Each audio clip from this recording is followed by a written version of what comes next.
Bienvenue à tous, on va revenir sur ce qui s'est passé cette semaine et mes avis sur les prochaines semaines.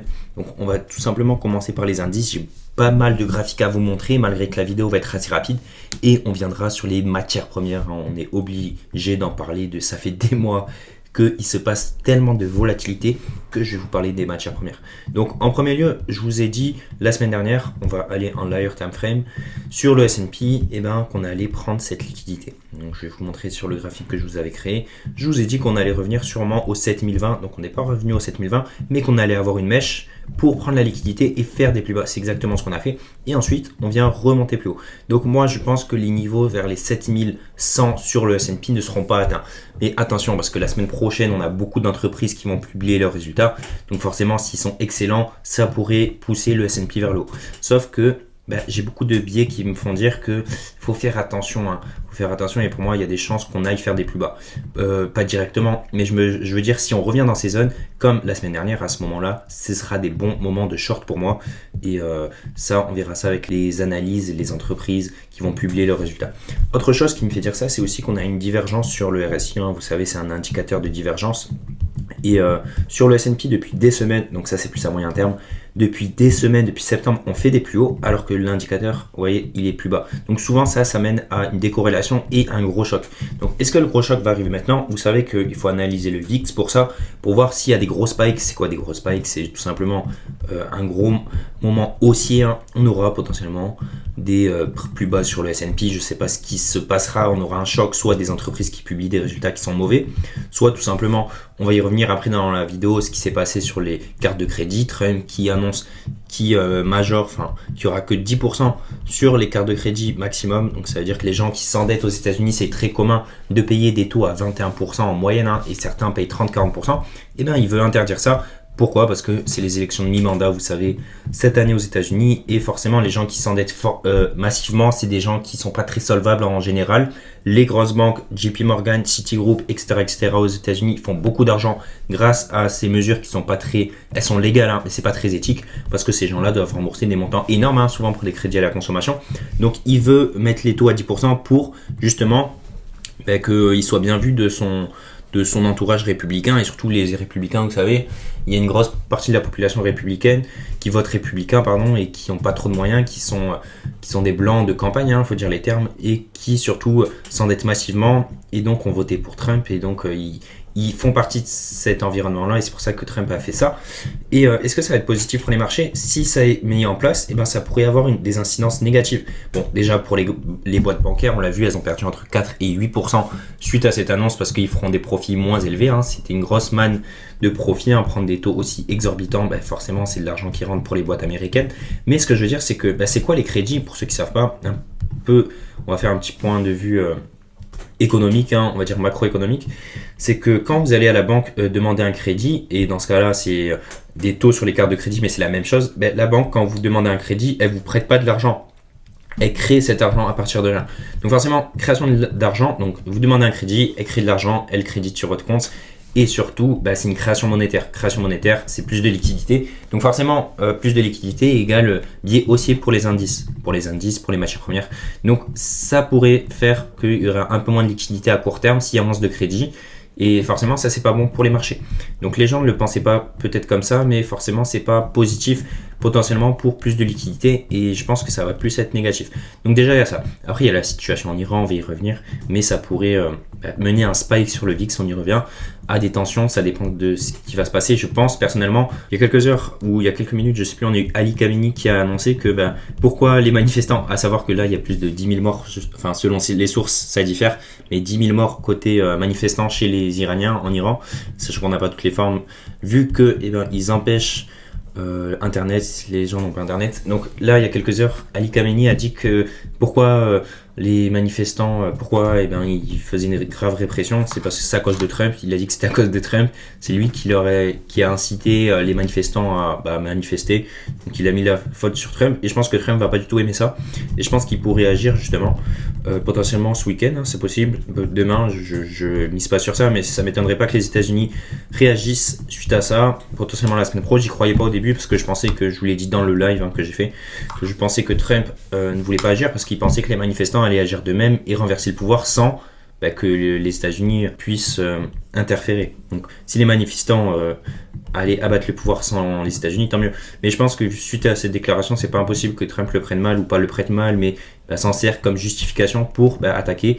Et à savoir que pourquoi il attaquerait l'Iran, c'est pas juste parce que pour le bien de la population, c'est parce que c'est un pays ennemi et surtout c'est un gros allié de la Chine. Un allié de la Chine qui lui vend du pétrole à très bas prix, et donc ça profite à la Chine. Donc la Russie et la Chine n'ont rien dit sur ça, n'a pas aidé l'Iran. Pourquoi ? Parce que ils vont pas avoir leur mot à dire, parce que les États-Unis c'est la première puissance mondiale économique et ils ont pas envie de se friter juste à cause d'un allié qui est l'Iran, qui est certes puissante et qui leur vend beaucoup de pétrole à bas prix, surtout pour la Chine. Mais ce que je vous ai dit, les États-Unis vont pas tomber des deux mains. Beaucoup de gens enterrent trop vite les États-Unis et c'est encore le cas maintenant. Donc la Chine, si l'Iran tombe, ça leur ferait mal, comme le Venezuela. Donc c'est un peu l'objectif de Trump, c'est contrer la Chine avant de mener.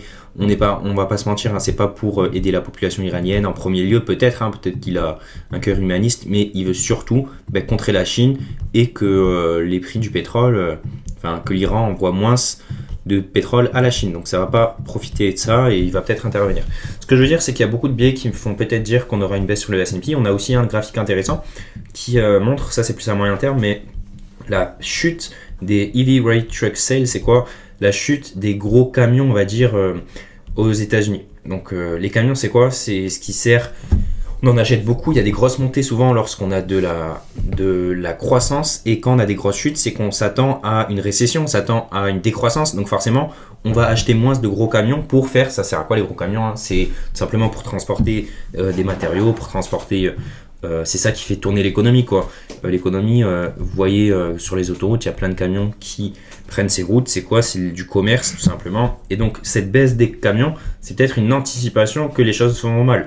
Donc, pourquoi je dis une anticipation ? Parce que c'est toujours ce qu'il y a eu. Quand on a une baisse de ces EV Rate Truck Sales, donc la baisse des ventes de gros camions, c'est pas gros camions, mais vous m'avez compris, et peu de temps après, on a toujours une récession, que ce soit en 90, la crise 2000, on avait une grosse chute avant, vous voyez, et c'est pareil en 2006, avec la crise des subprimes, où là, la chute est vraiment drastique. Donc la seule fois où ça s'est pas passé, c'est en 2015, mais la chute est aujourd'hui plus drastique. Et vous voyez que même la crise du corona, on a une chute juste avant, et là, vraiment, la chute est massive depuis, vous voyez, depuis les droits de douane, en fait, depuis mai 2025, depuis que Trump a mis ses droits de douane, on a une chute parce qu'on a de l'incertitude sur l'économie. Donc forcément, peut-être les agents économiques et les entreprises achètent moins de camions pour faire du commerce. Et forcément, ça, à un moment, c'est pas immédiat l'impact, mais vous voyez que c'est souvent quelques mois après. Donc est-ce que la récession va arriver maintenant ? Je sais pas. En tout cas, ça devrait pas tarder pour moi, ou en tout cas un gros retracement, ça veut dire moins 20, moins 25%. Donc personnellement, ce que je fais, je vais être franc avec vous, c'est acheter des shorts S&P 500 parce que je pense qu'aujourd'hui, il peut continuer à monter, mais si le S&P 500 monte, je pense pas qu'il ira au 7005, 7006 comme disent les banques américaines. Pourquoi elles le disent ? Parce que c'est pour pas effrayer la population, bien sûr, mais je pense pas qu'elle ira à ces niveaux-là. Et pour moi, il y a plus de chances, c'est des probabilités, il y a plus de chances pour moi que le S&P 500, donc là, on va aller en daily à moyen long terme, il y a plus de chances pour moi que le S&P 500 retourne dans ces zones vers les 6003 plutôt qu'elle aille dans les 7005. Vous voyez, si j'avais un trade à prendre à moyen long terme, je prendrais plus ce trade-là que ce trade-là, vous m'avez compris. Donc voilà ma vision un peu sur le S&P. On va revenir aussi sur le pétrole qui a fait pas mal de choses, donc je suis content. J'ai fait une très bonne semaine, je vais pas vous montrer maintenant, mais je vous montrerai plus tard sûrement. C'est que j'ai pris des comptes à court terme sur TopStep, donc je trade beaucoup en scalping en ce moment, mais ça m'arrive, je prends des très bonnes positions en scalping, donc j'adore ce type de trading. Donc qu'est-ce qu'on a eu sur le pétrole ? On a eu cette grosse hausse suite à, donc c'était cette semaine, oui, c'était cette semaine, on a eu une grosse hausse tout simplement parce qu'on a eu des tensions en Iran, vous le savez, et on avait peur qu'ils peut-être exportent moins de pétrole, peut-être bloquent le détroit d'Ormuz, donc pour moi ça n'allait pas arriver, c'est pour ça que je cherchais des ventes, ça s'est bien passé.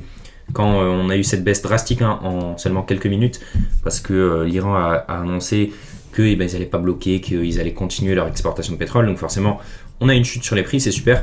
Et si on revient plus haut, vous voyez, vers les 61, ce serait intéressant de shorter, parce que pour moi il y aura une décroissance, il y aura une récession potentiellement, et forcément le prix du pétrole va pas aider. Donc quelque chose d'intéressant, si le prix du pétrole remonte aux 70-80$, ça va pas aider la Banque centrale à baisser les taux parce que ça mènerait à de l'inflation. Et pour moi, La seule façon pour laquelle les États-Unis ne sont pas encore en récession, bon, on a l'engouement de l'IA, vous savez, malgré que ça soit calmé, hein. Par exemple, regardez sur le Nasdaq 100, c'est l'indice des boîtes tech, et ben on n'a pas touché le plus haut, on n'a pas d'ATH alors que c'était en octobre. Parce que là, c'est qui prend le pas? C'est un peu les small cap, les mid cap qui reprennent un peu plus de valeur que le S&P 500. Ou en tout cas, c'est les petites boîtes du S&P 500 qui, sur le dernier mois, ont mieux performé que les 7 magnifiques. D'ailleurs, on va en parler de Microsoft après, c'est intéressant, qui a bien chuté et qui est potentiellement intéressant à l'achat. Mais ce que je veux dire, c'est que le Nasdaq qui n'est pas sur ses ATH, alors que le S&P, il est sur ses ATH depuis, on les a fait la semaine dernière. Sur le pétrole, si on remonte plus haut, hein, ça ne sera pas positif. Et pourquoi on n'a pas de récession? C'est que les prix du pétrole sont bas. Donc forcément, les entreprises peuvent créer, enfin ça dépend, mais le pétrole, c'est ce qui fait tourner l'économie aussi. Pourquoi on a eu une crise en 2008? On a eu bien sûr la crise des subprimes à cause de tout ce que vous savez, mais c'est aussi parce qu'on avait un pétrole aussi haut. Donc à un moment, ça ne pouvait pas durer. Et à chaque fois qu'on a un pétrole aussi haut, souvent c'est mauvais pour l'économie. Regardez, en 2022, il s'est passé quoi? On a une crise, une récession parce qu'on a dû monter les taux, parce qu'il y avait de l'inflation. Et pourquoi il y avait de l'inflation? En partie parce que le pétrole était trop cher. Pourquoi? Parce qu'on avait le conflit entre l'Ukraine et la Russie qui commençait, donc les tensions et les sanctions contre la Russie, vous devez le savoir. Donc aujourd'hui, si on remonte sur le pétrole, bon, c'est pas aujourd'hui, mais vous voyez, dans quelques mois, il y aura récession obligatoire. Mais c'est pas ce que je pense. Je pense qu'on aura des baisses. Et si on a des baisses vers les 30-40 $ à moyen terme, ce sera vraiment des achats massifs à prendre sur le pétrole et encore plus sur les boîtes pétrolières qui sont sur des niveaux vraiment sous-évalués aujourd'hui. Mais j'achèterai pas parce que je pense qu'on peut faire un dernier, ou en tout cas on peut refaire des rebonds baissiers, c'est possible. Et je pense qu'il y aura ça sur le pétrole.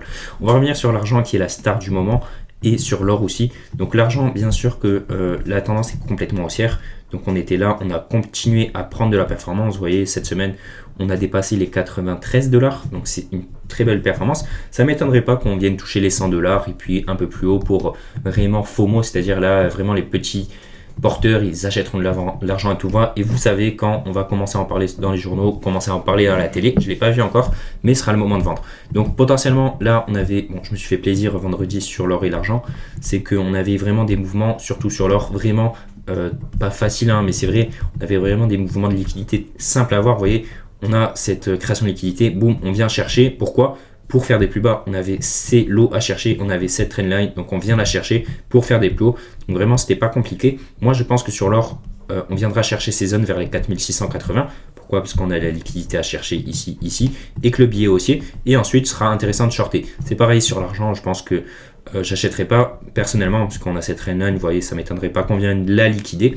Mais si on revient vers les 95, 96, 97, à court terme, ce serait intéressant de shorter.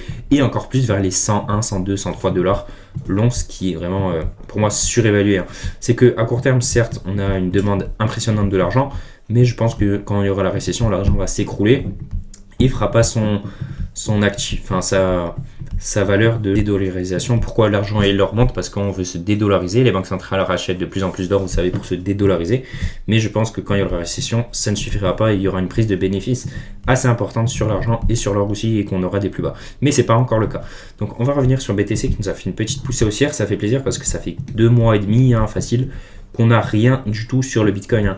On a juste des ranges et je vous ai dit que si on allait casser là les 94, ça m'étonnerait pas qu'on revienne aux 98 parce qu'on a des liquidités. Donc personnellement, j'ai pas pris le trade, mais je l'ai envoyé comme quoi ici c'était des très bons achats. Pour l'instant, ça se déroule bien, mais il faudra faire attention. Quand on aura pris ces zones là vers les 96, c'est pas impossible qu'on reparte vers le bas comme ça. Mais pour l'instant, le billet haussier, il y a des liquidités à chercher. Donc personnellement, je ne me positionnerai pas ici. Le meilleur achat était vers les 94 et quelques. Mais je pense qu'on peut continuer à faire des plus hauts. Le monstre s'est réveillé, mais attention à ne pas acheter trop tard. Vous voyez, moi je ne suis pas sur BTC parce que je ne trouve pas ça intéressant. Et même si potentiellement il peut revenir aux 110, 115, personnellement je ne trouve pas ça intéressant. Quand vous voyez que l'or et l'argent, ils performent beaucoup mieux. Vous voyez, il y a plus de volatilité. Donc en ce moment, je me concentre beaucoup sur ces actifs-là et S&P, comme d'habitude. Donc aussi, quelque chose d'intéressant, c'est qu'on a une destruction de la liquidité. Et donc, ça a joué sur l'effet du dollar qui s'est renforcé la semaine dernière. On a eu une baisse de euro-USD, comme vous voyez ici. Donc ça amènera aussi potentiellement, si on continue la baisse, à des plus bas sur, pour moi, les marchés boursiers. Et sur l'or aussi. Si le dollar se renforce, ça ne va pas aider l'or, ça ne va pas aider l'argent, parce qu'ils sont souvent acheter en dollars, hein, vous voyez par exemple XOUSD. Donc ça va pas aider ces actifs-là. Je pense qu'on peut venir chercher ces liquidités vers les 1,15 sur l'euro USD et après on verra. Franchement, je peux pas vous dire, on est dans un gros range. Pour moi, euro USD est un peu surévalué, mais avec la politique de Trump qui veut et qui fait tout pour avoir un dollar faible. Et si on a un nouveau président de la Fédérale Réserve l'année en mai qui baisse les taux de façon massive, et ben forcément ça ne va pas aider pour le dollar. Donc c'est normal qu'il soit à ces valeurs-là, mais intrinsèquement parlant, il devrait être plus bas. Mais pour l'instant, on va chercher les 1,15 et après on verra.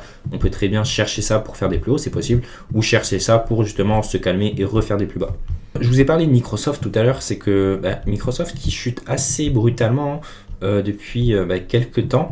Et surtout que, bon, moi je n'achèterais pas personnellement parce que je ne suis pas optimiste non plus sur les indices, mais je pense que c'est une des 7 magnifiques qui serait les plus intéressantes si vous voulez être acheteur, sachant que pour moi au minimum, hein, c'est très très probable qu'on revienne ici vers les 500 $, vous voyez, parce que la liquidité, ce qui nous ferait un plus, si je dis pas de bêtises, 10% quand même, mais à court terme je ne serais pas acheteur, mais en tout cas vous voyez que Microsoft depuis ses plus bas, on a perdu quand même 18% alors qu'il n'y a pas de changement structurel, hein, il ne s'est rien passé, on aura les résultats d'entreprise, donc ça va être primordial, hein, mais potentiellement ça peut vraiment avoir des plus hauts si on a des très bons résultats. Et donc je voulais parler de Microsoft, surtout que le PE, hein, on va voir, c'est combien la boîte se paye vis-à-vis de ses bénéfices, le PE ratio, et bien il est qu'à 32 entre guillemets, donc c'est beaucoup hein, pour une boîte normale, mais sur une 7 magnifique, c'est pas énormément. Vous voyez, la dernière fois qu'il était aussi bas, c'était en avril. Et les dernières fois, c'était après pendant les moments de récession. Vous voyez, en 2022, on était aussi bas parce qu'on était en récession. Donc aujourd'hui, on est à 32 sur le PE. C'est très bas et on est monté jusqu'à 38. Donc j'achèterai pas personnellement, mais ça peut être intéressant si vous voulez vous diversifier. En revanche, vous voyez, bon, Tesla qui continue à stagner. Hein. C'est que, bon, vous savez, j'étais baissier. On a pris ce short-là, c'était intéressant. Donc maintenant, je ne suis pas du tout positionné dessus. Là, il y a les saisons des résultats, donc c'est trop compliqué, on va dire, ou plutôt dangereux d'acheter ou de vendre pour moi les actions. Donc c'est plus un moment où on analyse et on regarde ce qui se passe. Par contre, Meta, vous voyez, c'est aussi comme Microsoft, je pense que c'est une des 7 magnifiques les plus sous-évaluées en ce moment. Et au contraire, Google, malgré tout ce qu'ils font, Alphabet, donc je vais vous le mettre, j'étais acheteur en début d'année, vous savez, quand elle était pour moi complètement sous-évaluée. Hein. C'était la 7 magnifique la plus intéressante à acheter. Par contre, aujourd'hui, je vais plus être baissier. Hein. On peut très bien revenir, elle a dépassé les 4000 milliards de valorisation, donc on peut très bien faire des plus hauts, mais quitte à ça ne m'étonnerait pas de prendre des shorts pour la récession. Et si récession il y a, malgré que ce soit une boîte super bien, eh ben, on pourrait perdre 30-40% sur Google, ça ne m'étonnerait pas. Mais ça peut arriver dans 6 mois. Donc d'ici 6 mois, on peut très bien avoir de bons résultats, des excellents résultats et revenir et potentiellement dépasser Nvidia, c'est possible. Donc voilà, c'est tout pour cette vidéo. Hein. C'est une petite vidéo rapide.